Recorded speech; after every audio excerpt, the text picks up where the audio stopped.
Hello, I'm Sam, and this is my Birth of Europe creative project.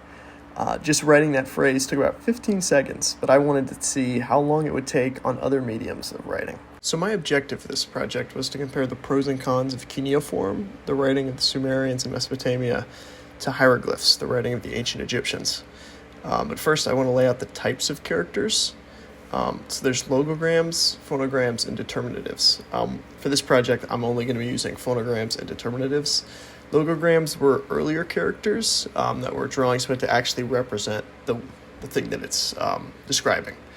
So like for a bird, it would just be a little drawing of a bird. But eventually these evolved into phonograms, which are characters meant to represent an actual sound, whether it be a syllable or a consonant, as well as determinatives for hieroglyphs. And determinatives are additional characters that help identify specific meanings of sequences of characters. So for materials for cuneiform, all you really need is natural clay and then a wooden stylus that's wedge-shaped to recreate how they draw their characters. Then for hieroglyphs, we'll be using a reed pen with ink as well as papyrus paper.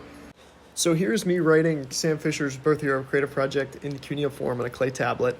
It went pretty well. I had to change some of the syllables just because they don't have like F's or J's in cuneiform, so I had to improvise a bit. But overall, I'd say the process went pretty well.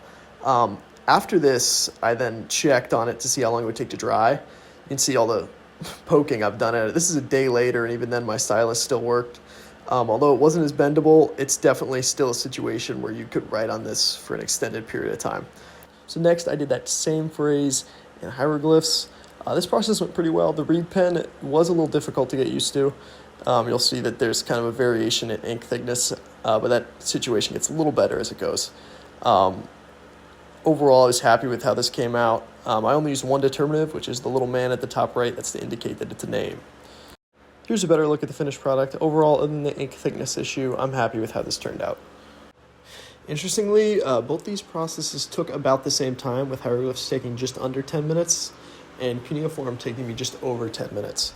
Initially, I was suspecting there'd be a bigger gap in time, but they're pretty comparable. So now let's get into the pros and cons of each. So for cuneiform, I found it was easier to write on the clay. It was a smooth surface, and it didn't really have any resistance. It's much easier to write the characters. Also, I found the characters of cuneiform are generally simpler and are easier to write compared to some hieroglyphs where it feels like I was kind of struggling with my artistic abilities. Cuneiform characters are mostly just sequences of lines arranged in different ways. And also, something that I didn't expect but kind of found while doing it is that there's much more room for error with cuneiform, because since it's on clay, you can kind of just smooth out the clay with your hand to cover up an error and restart, whereas if I made a mistake with the hieroglyphs, with the ink, it was kind of stuck and I couldn't undo what I did.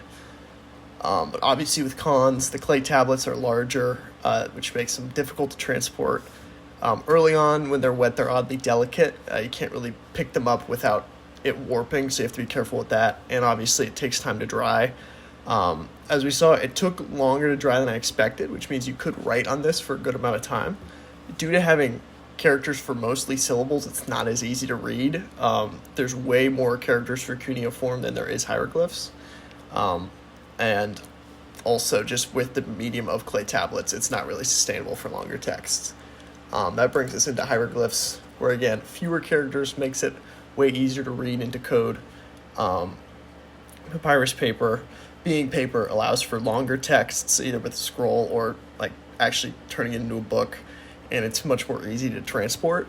Again, cons, the ink is permanent. There's no way to undo a mistake, and with ink, it does make it inconsistent with lines, some being thicker, some being thinner. For hieroglyphs, some characters are much more complex to draw. I don't consider myself an artist. I don't think they're too difficult, but again, like having to draw different birds for different characters can be difficult.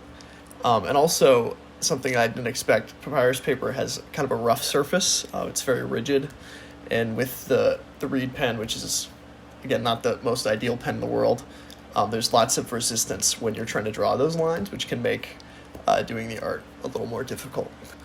But overall, I think both have their reasons to exist, and I don't know if there's really one clear superior. And that's my project. Thank you for watching.